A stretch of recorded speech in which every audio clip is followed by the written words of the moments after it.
Good evening and welcome to an evening of tribute for Beis Nisan, 100 years from the Histalkus of the Rebbe Rashab, 5th Rebbe of Chabad. Tonight's special online Farbrengen and gathering is in the merit of a speedy and complete recovery for Reb Zev Yechezkel HaKohen ben Mindel. Hashem should send him and all those in Klal Yisrael in need of refuah right now a speedy and complete recovery. Many of us had plans, or had at least thought about how we were going to spend this day. Beis Nisan, 100 years, 100th Yahrtzeit of a Nasi.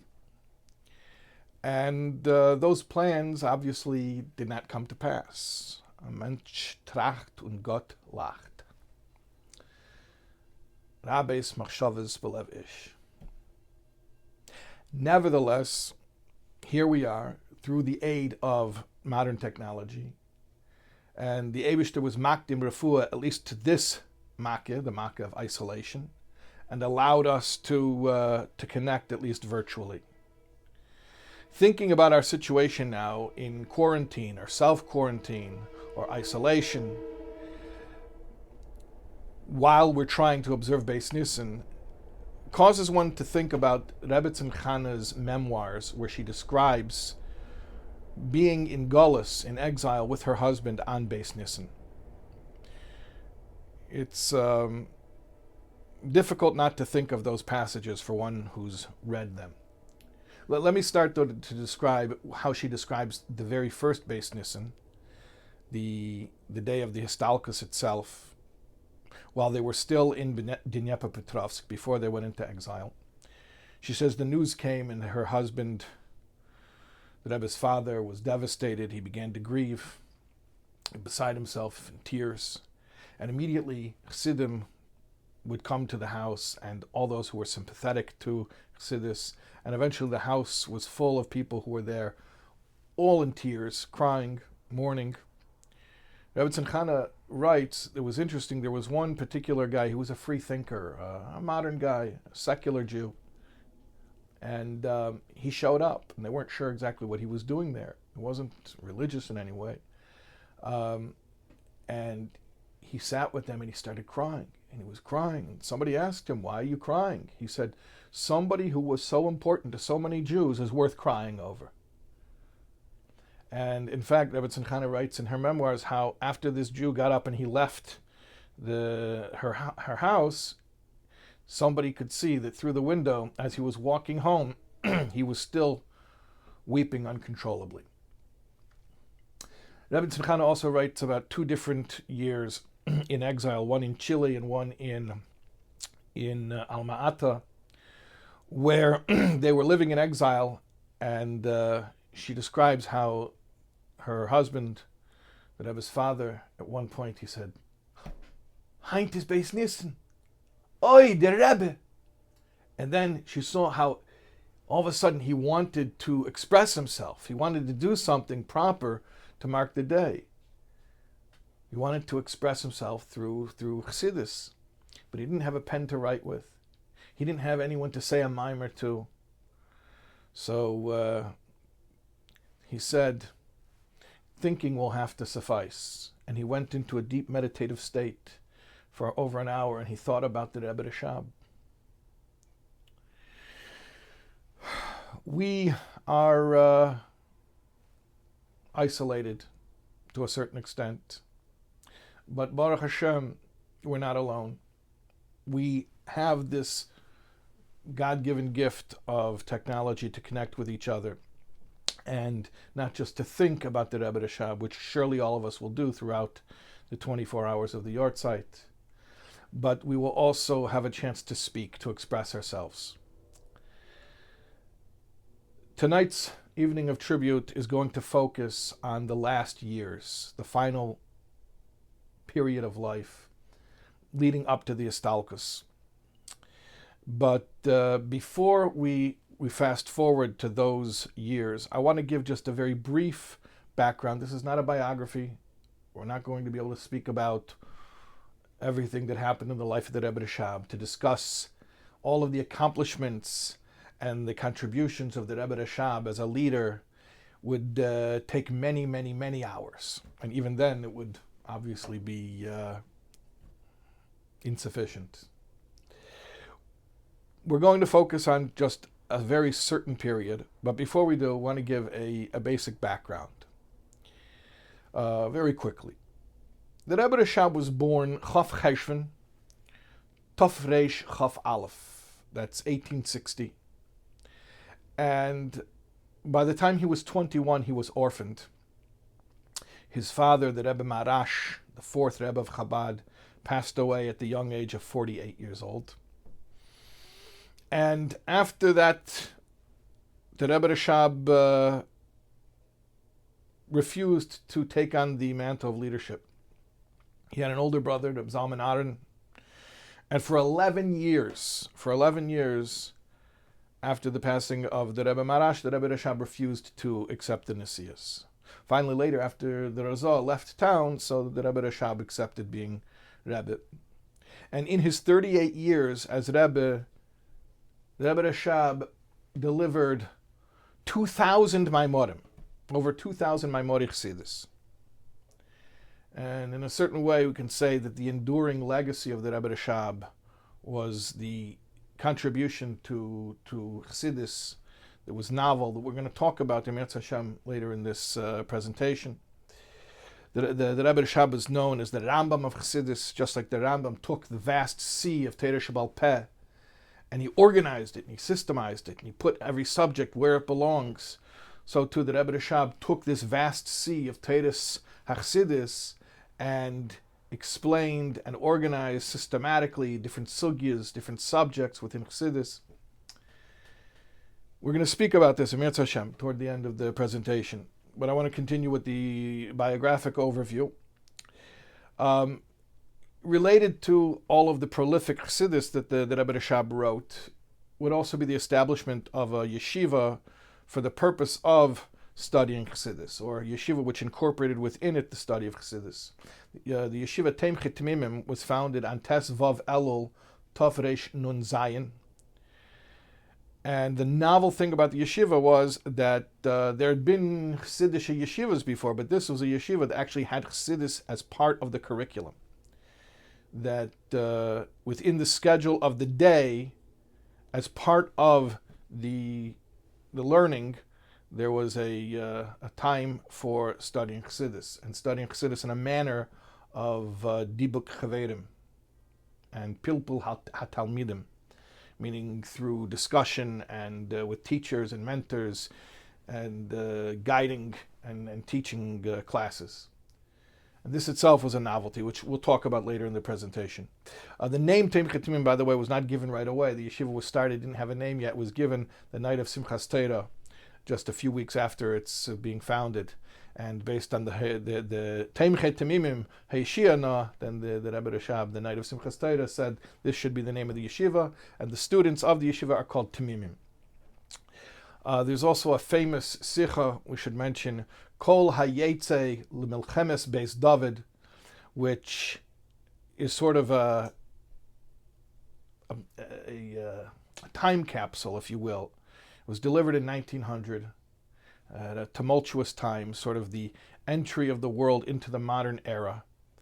And the Rebbe Rashab is speaking about all the winds of change that are going on in the world at that time, particularly for the Jewish people, and outlines and lays out a course for enduring that change and standing up to it and not compromising.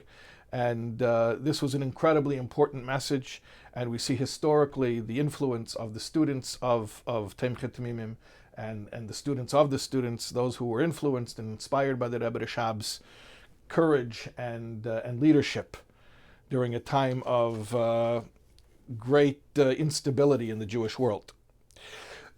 But the part of the Rebbe Rashab's life that we're going to focus on tonight is just the last few years, and that's really, in a way, the story of World War I and the Communist Revolution in Russia. So let's slow down, and we're going to focus now on this period of time, starting from the summer of 1914 until the spring of 1920. A little less than 6 years. World War I began with the execution or the assassination of Archduke Franz Ferdinand of Austro-Hungary. And within a few weeks of that time, there was a declaration of war formally made. And that occurred on Tisha B'Av. Tisha B'Av is a day of great calamity historically throughout the ages for the Jewish people. World War I was certainly a calamity for the Jewish people. In addition to all the havoc that war brings, as well as the persecution of the Jews that always would occur when society was destabilized. We know that World War I really didn't end when it officially ended. There was a little bit of a ceasefire, and World War II was the continuation of World War I. And World War II, we know, for the Jewish people was the most devastating era, at least in the modern age, for the Jewish people.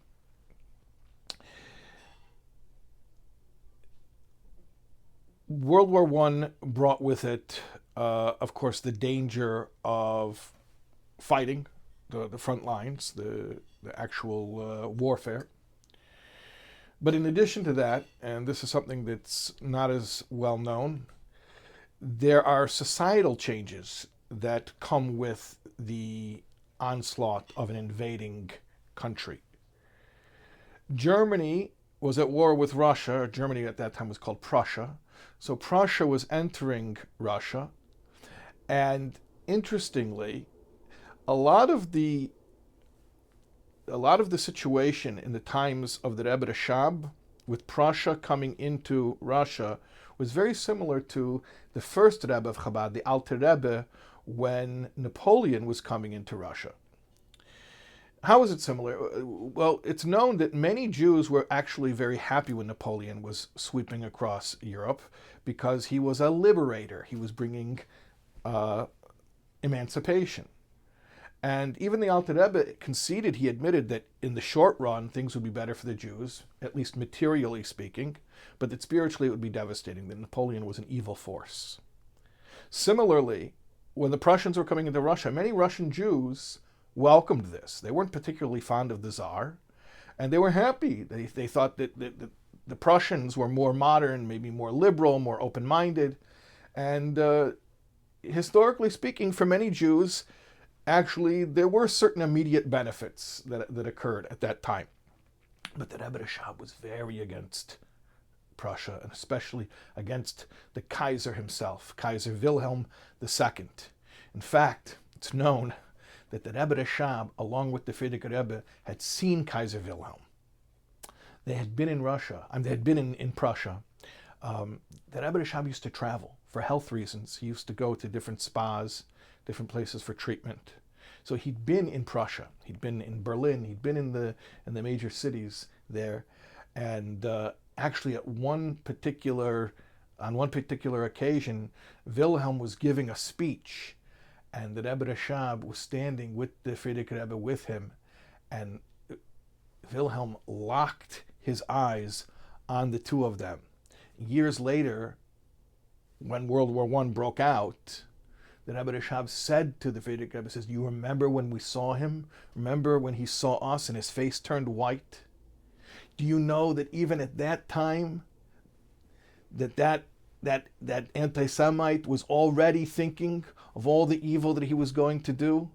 Meaning that in some ways, at least b'machshava, as a plan, all of the horrors of World War I were already brewing in Wilhelm's mind when the Rebbe Rashab saw him in Germany years prior. There's also a story that's very interesting to tell, not regarding the Kaiser himself, but the Kaiser's chair and the Kaiser's desk and the Kaiser's pen. This is a story that the Frierdiker Rebbe told on a couple of occasions, and it's recorded in the Sefer HaSichos. And it involves the Rebbe Rashab and the Frierdiker Rebbe were in a park, in a sort of like a special VIP park, where you had to have cloth on your shoes. You weren't allowed to walk there with regular with boots. And in fact, the Frierdiker Rebbe says that I guess maybe they gave out certain cloths that you were supposed to put on your feet before you went into the park, and they didn't want to use the cloths because they were worried maybe it had shotness.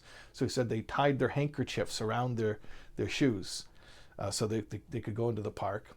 But then there was like a VIP section within a VIP section, and that was only for the Kaiser. That was like the velvet ropes, that was the Kaiser's own personal area. It sounds like it was some sort of a gazebo or some type of like a structure there in the park. And the Rebbe Rashab told the Frierdiker Rebbe, he says, I want to get in there. Make sure, take care of it. So the Frierdiker Rebbe bribed the guard. He bought him a drink, and then he gave him the change from the drink and made sure that the guard should disappear for a while. And the Rebbe Rashab sat at the desk. He sat in the chair. And he took the pen, the royal pen of the Kaiser, and he wrote. It was part of the Hemshech Samach Vov, one of the well-known Hemshechim. And he wrote the beginning, at least, of the Mimer, V'yelich ish mebeis Levi.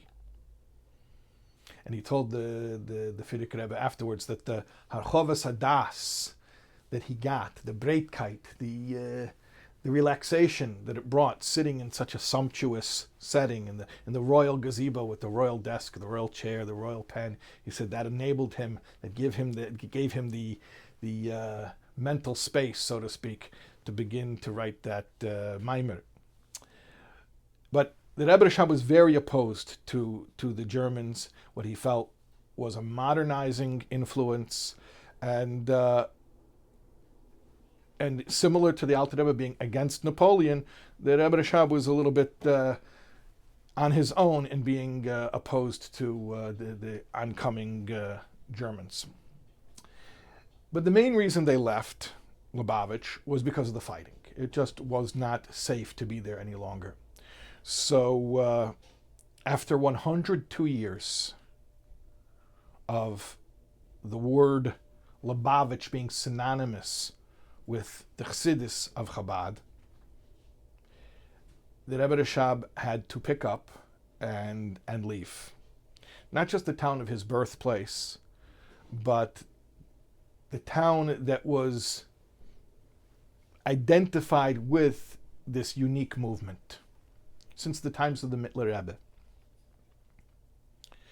But it was impossible to stay any longer. And so they moved. And before they moved, what was the Rebbe Rashab dealing with? Assembling the ksavim, the manuscripts. This was very, very important. They were, think about generations of Rebbeim in this town, in this small town. And there were all these manuscripts, Chassidic manuscripts, that hadn't been printed, hadn't been copied, and that were in the holy handwriting of the Rebbeim. So this was one of the primary occupations of Rebbe Rashab during this time, was assembling these manuscripts and getting them out of Lubavitch and bringing them with him. Now, he did not manage to bring them with him to Rostov, or at least not all of them. And in fact, they were thought to be lost. It was thought that many of them were lost, or most of them were lost. And then with Perestroika, with the opening up of the Iron Curtain, they were actually discovered in 1990. And the Rebbe spoke about the need to reclaim them. And obviously that's a situation that's ongoing. And we should hear good news about that immediately. And then in Rostov, the Rebbe Rashab was very much involved with organizing the manuscripts that he had with him. So during that time was very much, even though it was a time of great upheaval and being moved from Lubavitch, from the place associated with his leadership, and having to relocate. But the Rebbe Rashab was extremely immersed in Chassidus at that time. And in fact, even in the last couple of years, not only did the Rebbe Rashab continue to write Chassidus, but he became extremely prolific. In Tofreish Ayin Ches, 1918, there was a mimer for every Shabbos, for every single Shabbos. And then in Tov Reish Ayin Tes, in 1919, there were 79 Maimorim. That means more than a Maimer a week. And this was at a time of the most tumultuous destabilization. Now, there was no travel. It was not safe. It was wartime. And because there was no travel, there was no communication. They didn't have communication back then like we have today. Especially in Russia, it was more primitive than elsewhere in Europe. So there was no communication because communication required travel in those days. So there was, and to a great extent, there was isolation. And people didn't have news. They didn't know what was going on. So Chassidim who were still up in White Russia, they didn't know what was going on with the Rebbe Rashab. And then the Rebbe Rashab in Rostov didn't know what was going on, at least b'das tachton, with Chassidim. They didn't necessarily even have news about the war, at least not reliably and not very quickly. So it was a time of great isolation, and yet the Rebbe Rashab during that time immersed himself in Hasidus in a way almost unprecedented, even for him, even for the Rambam of Hasidus, who was so prolific and produced so much Hasidus in the years prior. Now, the situation got even worse because in addition to World War I, right in the middle of a world war, there was a revolution.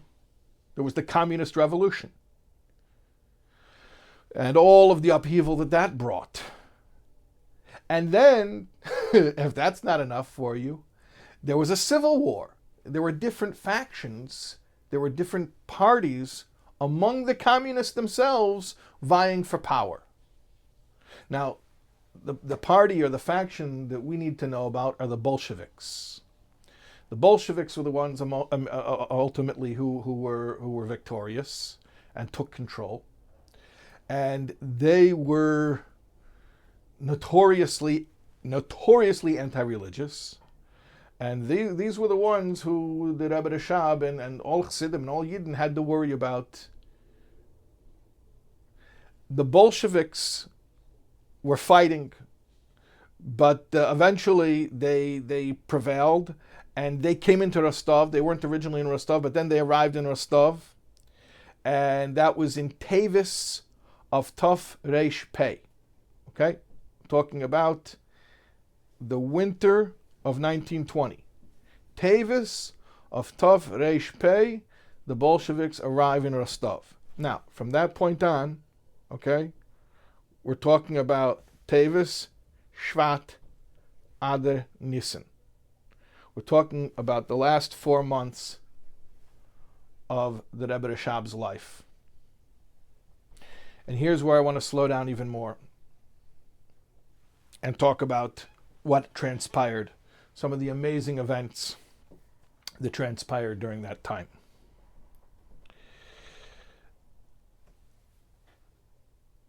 The last Maimer of the Rebbe Rashab is known as Reishis Goyim Amalek.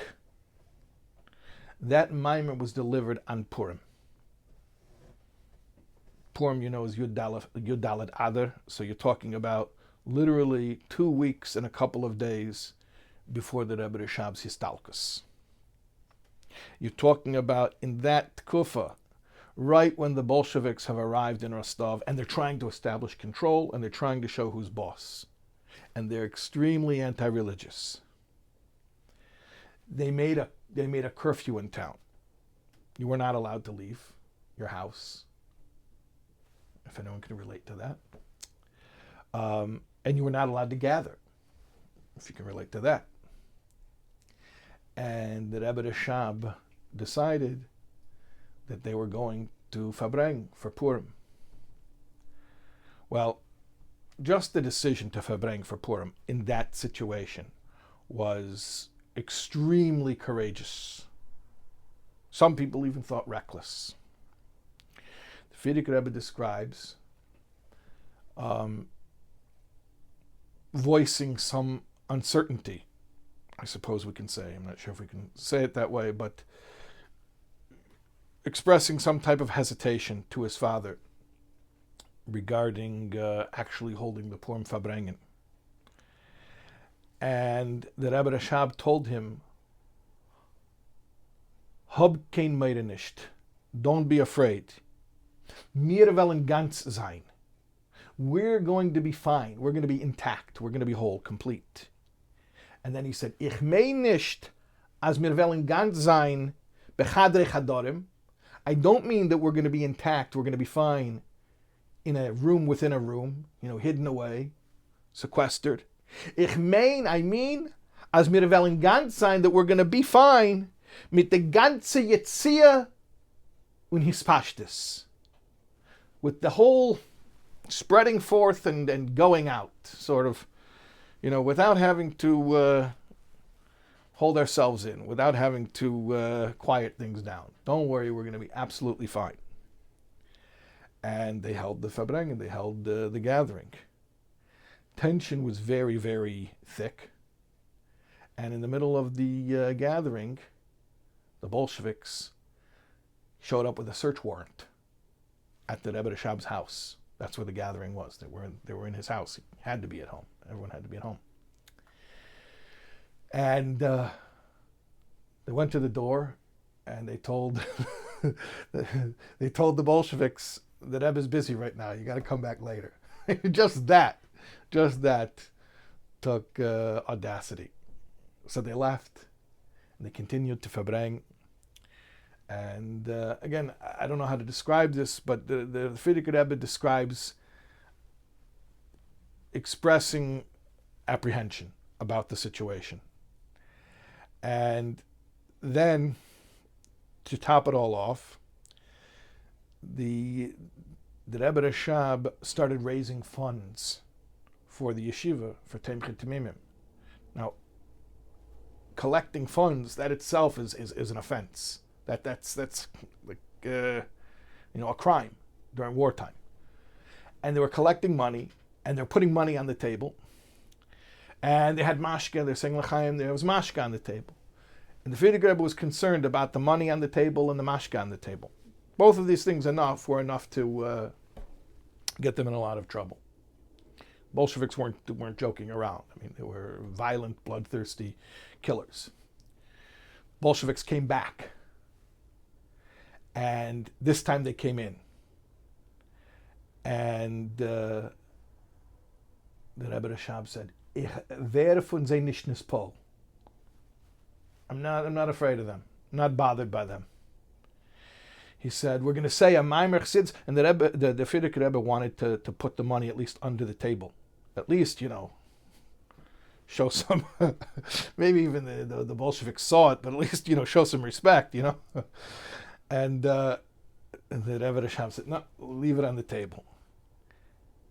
It's a miracle. What we're describing here is a miracle. It's not a normal thing that the Bolsheviks should come in and see a gathering in a house, money on the table, mashka on the table. It's not normal that nothing happened. It's not normal that everyone wasn't arrested, or at least that even worse. And the Rebbe Rashab said, they're going to become completely nullified. They're going to become completely batul mavutul. And don't worry about it. And I'm going to say a Memoirs Chasidus, and they're going to be completely nullified. And then the Rebbe Rashab started to say the Maimer, Reishis Geim Amalek. And he sang the Maimer with the Bolsheviks there. And he said the whole Maimer, and the Bolsheviks left. Mamish Nisei Nisim. Overt miracles. And this is the last Maimer that we have from the Rebbe Rashab. It's also the first Maimer we have from the Frierdiker Rebbe. That after the Histalkus, and after the Shiva, the first Maimer that the Frierdiker Rebbe said was a reiteration of the Maimer Reishis Goyim Amalek. Now, I want to talk also a bit about, briefly, some of the things that happened during those last those last months, there was actually an opportunity for the Rebbe Rashab to leave Rostov. There was a plan. Rostov is in Russia, very close to Ukraine. It's on a river, which I believe it leads into the Black Sea. And on the other side of the Black Sea is Turkey. So there were Georgian government officials who had some type of offices in Rostov, and they also were leaving, and they were going to relocate to Turkey. And with special connections they had, and with money from Reb Shmuel Gerarye, who the Rebbe Rashab said about Reb Shmuel, Sein Keshene is mein Keshene, that his pocket, his wallet is my wallet. So that was all arranged that they were going to leave. And in fact, the famous picture, the one and only picture that we have verified of being the Rebbe Rashab, where does it come from? That was that last period, those last days. That was a photograph that was taken for a passport photo in order to emigrate to Turkey. And on the day that they were supposed to leave, and the Rebbetzin Shtei Sarah had agreed to it, and everything was prepared, everything was ready. And on the last day, before they were supposed to go, the Rebbe Rashab came out of his room and he said, "We're not going. It's not happening. The trip to Turkey was off, was canceled." And Reb Shmuel Gerarye asked what he should do, and Rebbe Rashab says, "You should stay with me." So during that time, as we know, we discussed, there was great upheaval in the world. Another thing we should mention that Rebbe Rashab was involved in, remarkably, was he started a publishing company, the Ezra Publishing Company. And that's the Tilas Hashem Siddur, that the Siddur that we have, the Tilas Hashem. Where does that come from? It comes from these printings that were done in the middle of World War I. And in fact, the Rebbe Rashab printed two Siddurim, one which is Nusach Ari, that we use, and one which is Nusach Ashkenaz. It was a Tilas Hashem Nusach Ashkenaz. Now let's get to the very last days. In the days right before Beis Nisan, Rebbe Rashab took ill, and the name Chaim was added to the Rebbe's holy name. Motzei Shabbos, the Rebbe Rashab asked for coffee so that he could make Havdalah. Interestingly, this is very similar to the Alter Rebbe, who also was nistalik on a Motzei Shabbos, and also asked for coffee so that he could make Havdalah on coffee for his histalkus. It's known also that the Rebbe spoke about the fact that when somebody passes away Erev Shabbos, this is very good. It's called Simin Yofalai. It's a good sign for him, because he leaves this world and he heads right into the rest of Shabbos. So that's considered good for the person who passes away. If a person leaves the world Motzei Shabbos, that's not so good. It's Simin Ra'alai. The Rebbe asks regarding the histalkus of the Alter Rebbe, how come when the Tzemach Tzedek describes it, he specifically calls it Motzei Shabbos? At least he could have hidden it. He could have called it Oyer LeYom Rishon, right? But I mean, that's a question how the Rebbe asks it. And the Rebbe brings out an incredibly powerful point, which is Simin Yofalai. It's a good sign for him. For the person who's passing, it's good for him to leave the world and go straight into Shabbos. It's much more of a smooth transition for the soul that's leaving. It's good for him. But since when is Yiddishkeit about what's good for you? And especially a Nasi. A Nasi has nothing for himself. A Nasi is completely only there for his flock, for his people. So a Nasi would want to leave the world at the time that's not best for him, but best for the Jewish people. And when do we need the most help? What's the most dangerous time of the week? Motzei Shabbos. That's why we say, after Avdallah, Al Tira Avdi Yankiv. Don't be afraid. It's a scary time. It's a scary time. Leaving the tranquility of Shabbos and going into the work days, the mundanity again. It's a perilous time. It's a dangerous time. And that's a time when we most need a spiritual boost. So a Nasi, if he has his druthers, he'll be nostalgic at the time. We know that the stalkus of a tzaddik, even though it's an incredibly painful event, and it's like the destruction of the temple, it's like the breaking of the tablets, but it's also a time of incredible spiritual revelation, because it's the culmination of all the work of that tzaddik throughout his lifetime. So it's a time when there's a special light and energy that's radiated to all those who are close to the tzaddik. So if a tzaddik can pick a time when he can radiate extra energy and extra light to those who are close to him, he'll do it at the time when it's of most benefit to those who are close to him, which is Motzei Shabbos. As we know also, and it's actually written on the Matzeva, at the oil, that the Gimel Tammuz was also Motzei Shabbos. At any rate, during that evening, the Frierdiker Rebbe was beside himself, and he began to cry. And the Rebbe Rashab said to him, "His pilus, meichen. In other words, you're emotionally reacting. Brains means intellectual power. It's one of the trademarks of Chabad. Hamayach shalit al alev.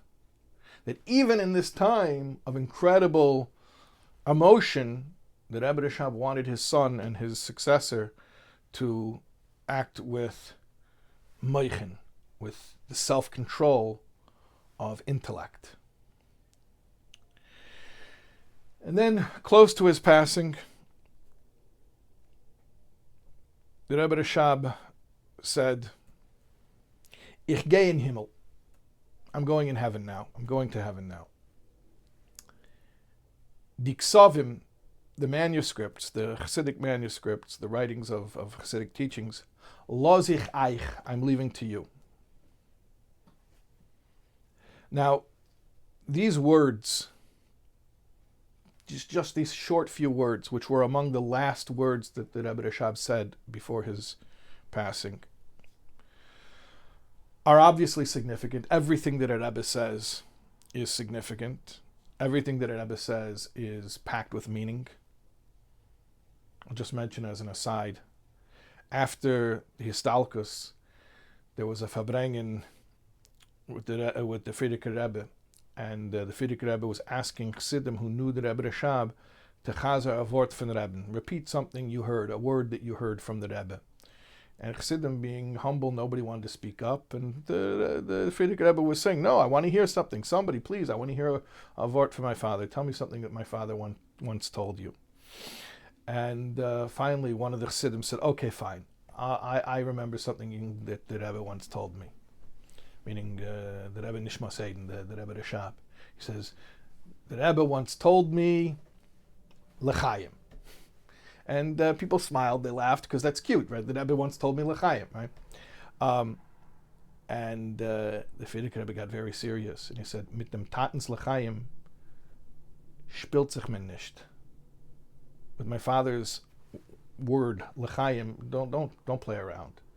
In other words, maybe some people, maybe most of us, you ask, they say, what's the definition of a boring person? You ask them how they are, and they really tell you, right?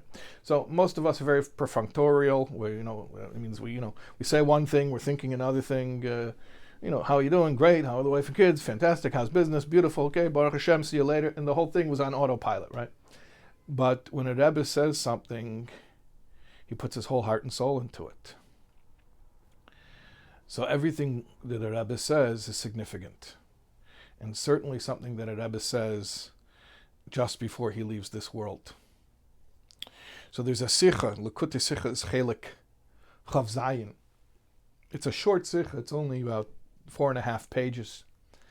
And the Rebbe explains precisely the meaning, and especially for us, in these last words. Ich gehe in Himmel, die Ksovim las ich eich. I mentioned at the beginning of this presentation how the enduring legacy for us of the Rebbe Rashab is the Hasidus that he left. And I also mentioned the yeshiva, Temchet Timimim, where studying Hasidus is part of the program. So now I want to bring that back, and I want to discuss some of that in relation to these last words. The Rebbe speaks about the idea that tzadikim daimim lebeiram. It says in Medrash that the truly righteous are similar to their Creator. In what way? Perhaps in many ways, but specifically that when Hashem gave us the Torah, that's not a book that Hashem wrote. That's Hashem in a book. The word Anochi, as is known, is a Rosh Tevis, an acronym, Ano Nafshi Ksavis Yehavis. Anochi, I am the God who took you out of Egypt, which is the first of the 10 Commandments, is an acronym for Ano Nafshi Ksavis Yehavis. I wrote myself and gave myself through the medium of Torah. So that when we take Torah, we're not just getting a class from Hashem. We're getting Hashem. Torah is Hashem in the form of Torah. And tzadikim deimim lebeiram, the truly righteous, do the same thing. When you learn something that a tzaddik said, you're not just learning something he said so that you can quote it, so that you can know what he said.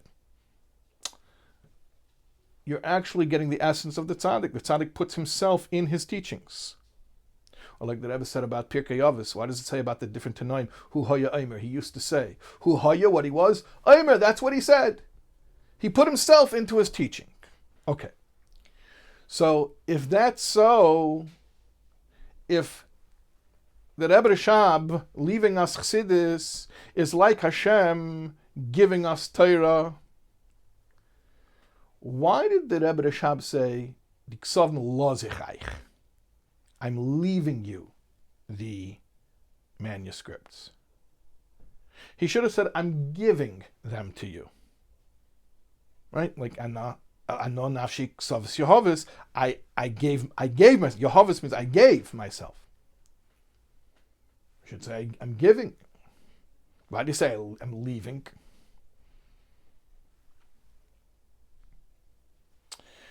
So the Rebbe explains, what's the difference between giving something to someone and leaving something for someone? If I give you something, it's unilateral.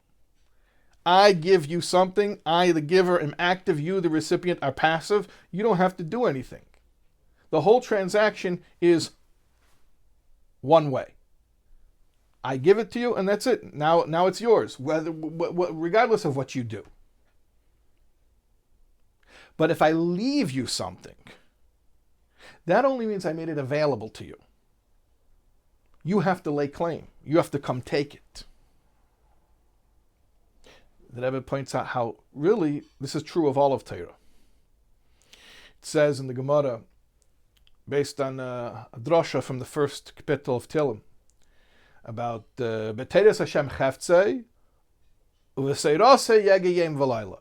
That in Teiras Hashem he desires, and he meditates in the Torah all day and night. So the sages point out, when it's his desire, then it's Teiras Hashem, Hashem's Torah. But when he actually puts in the sweat equity, and he meditates in Torah day and night, he puts in his own Yegiya, then it's Teiraseh. Teiraseh goes on the person. His Torah means the person's Torah. It actually transfers over to belonging to the person. In other words, you have to lay claim to Torah. You have to acquire the Torah. You have to own it and make it yours. Now, what's the Chiddush? What's novel here about the Rebbe Rashab? If this is something we could say about all of Torah. What's novel here is that people would say this about studying Nigle. You learn a sugya in Nigle. You learn a discussion of the sages in the Talmud. And they're arguing about a legal principle, and they give this case, and this proof, and this refutation. And you have to understand it. You have to follow the discussion, the argument, the back and forth, what they call the shakla v'tarya. And if you don't follow, then it's not yours. You don't really own it. Torah is called mazin, called food, because it goes into you. Then it becomes you. Like when you metabolize the food that you eat, it becomes your flesh and blood. So everybody knows if you're studying Torah, that you have to understand what you're studying in order to make it your own. But who says the same thing applies to Pnimiyas HaTorah? Mystical stuff, spiritual stuff. Maybe for that, you don't really have to understand it. Maybe for that, you can't really understand it. After all, it's spiritual stuff. You're learning Gemara, and you're learning Sher Nogeches HaPara. So I know a Sher, I know a Para. These are relatable things. It's talking about situations that I can relate to, things that I can see, things that I've experienced in my life. Okay, so now I just have to work harder to understand what it's saying about those things, but I relate to those things. They're within my frame of reference. You're learning Hasidus, you're learning about Oirais and Kalim and Spherais and Eilamais, Neshamas and Malochim. Come on, who can relate to it? Maybe you don't have to put in the same type of toil. Maybe it's good enough to believe it. I believe it. I trust you. I trust you. Well, you know about the guy in the shul? Every Shabbos, the Rav would get up to say his drasha. The guy never made it through a drasha. He would always fall asleep before the end of the drasha. One week, the Rav got up to say the drasha, and the guy was already asleep. So the Rav woke him up. He says, Yankel, what are you sleeping for? I didn't even start yet. He said, Rabbi, I trust you. I trust you.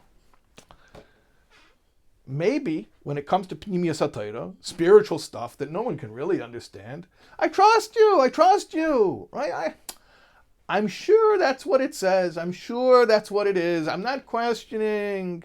No, you don't have to prove. You don't have to explain it. I trust you. In fact, the Rebbe says something very geschmack here.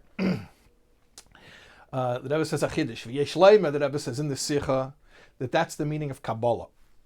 What's Kabbalah? Kabbalah means mysticism, right? Jewish mysticism. Kabbalah, right? So what does Kabbalah mean? Kabbalah means a Maseda. It means it was Makubal Ish Mepi Ish, that someone received it, a tradition. Kabbalah means a tradition.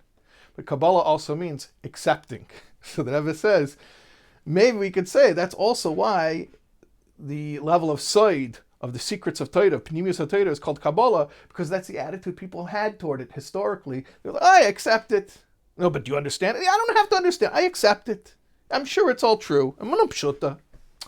So the Chiddush was that Rebbe Rashab came and he said, no, we're going to understand this. Don't tell me, the Himmel Kavert, spiritual stuff. No, we're going to understand it. Now, the truth is, this is what the Alter Rebbe started. The Alter Rebbe started Chassidus Chabad, Meichen, Chachma Bina Das, to understand Chassidus. Okay? But as we know, each Nasi in each generation pushed the envelope. He took it even further. So for sure, the Alter Rebbe took spiritual concepts, which used to be considered unattainable, and he made them more relatable on an intellectual level. But the Rebbe Rashab went even further than that. And this is what we were talking about at the very beginning of this presentation. Remember, we mentioned that Rebbe Rashab was called the Rambam of Hasidus. He organized and he systemized everything. He explained all the different concepts. And we also mentioned that the Rebbe Rashab started a yeshiva, Temchet Tamimim, that had Hasidus as part of the curriculum. Those two things are really, really, really hallmarks of what the Rebbe Rashab did that was so unique. One, organizing, being a Rambam of Hasidus, The Rebbe Rashab said, this is what he wanted. He said, I want that people should learn a subject in Hasidus the way that they study a subject in Talmud. What does that mean? That when you're studying Shakla V'Tarya, a back and forth, and you don't understand what happened, then you go find out. You go ask. You work on it. You figure it out. And if you don't understand, you can't sleep. People are learning Hasidus and they're inspired by it. Oh, it's very beautiful. No. It's not beautiful. It's not inspiring. Understand it. What does it say? And in fact, the Rebbe mentions over there that it's not enough to just be able to understand it. You have to understand it so well that you can say it in your own words. You have to be able to say it in your own words.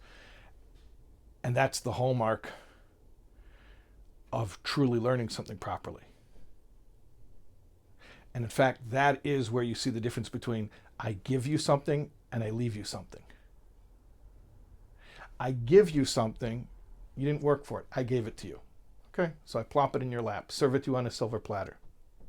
I leave it for you means, no, now come take it. Now you got to go, you got to put in some effort, lay claim to it. So the Rebbe says, it's like a teacher who's talking about something to a student that the student could never understand on his own. The teacher could eventually just give it to the student, what we call spoon feeding, right? But in that case, the student would never be able to say it in his own words. He would only be able to repeat it in the words that the teacher used. But if it's, I'm leaving it for you, which the Rebbe describes as the teacher forcing the student to work and understand it with their own mind, with their own brain, then what will happen is the student will be able to say it in their own words. I heard somebody say once that they met the Rebbe's brother, Rabbi Yisrael Aryeh Leib, and they were having tea and talking Kabbalah until late in the night. And, like 3, 4 in the morning, they were going through Seder Shtalshlis, and at one point, the Rebbe's brother said, I got to stop now. Now I'm using the Zayar's Lashon. What does that mean? It means the whole night, the Rebbe's brother was discussing all the levels of Seder Shtalshlis, but he had his own words for them. When he got to the point where he was just using the words from the Zayar, he says, now I don't really know what I'm talking about. I'm just quoting. Now I'm just saying what it says in the books. How high could we get in Seder Shtalshlis using our own Lashon, right? But that's the point. The point is, I don't give it to you, I leave it for you. I make it available to you. Now lay claim to it, acquire it, own it, make it yours. Oh, and this is also the idea of a yeshiva. What's a yeshiva? Yeshiva is, what's the whole point of a yeshiva? You have dibuk chavedim and you have pilpul hatalmidim. That means you discuss things, you talk it through, you figure it out together, you ask questions, and when you don't understand, you go ask the mentor, and the mentor explains it to you, and then you don't understand the mentor, and you demand a better explanation, and then you go repeat it to your friends, and your friends say, nah, you don't know what you're talking about, and then you go back to the mentor, and then you come back, and your friends say, you still don't know what you're talking about. This is the fun we have in yeshiva, right? So that, every Yid who's ever learned yeshiva knows the joy of doing that with a Gemara, with a Rashi, with a Tosfos, with a Marashah. What the Rebbe Rashab innovated was, you can do this with a Maimer Hasidus. That we can argue like real Jews about understanding what it says in those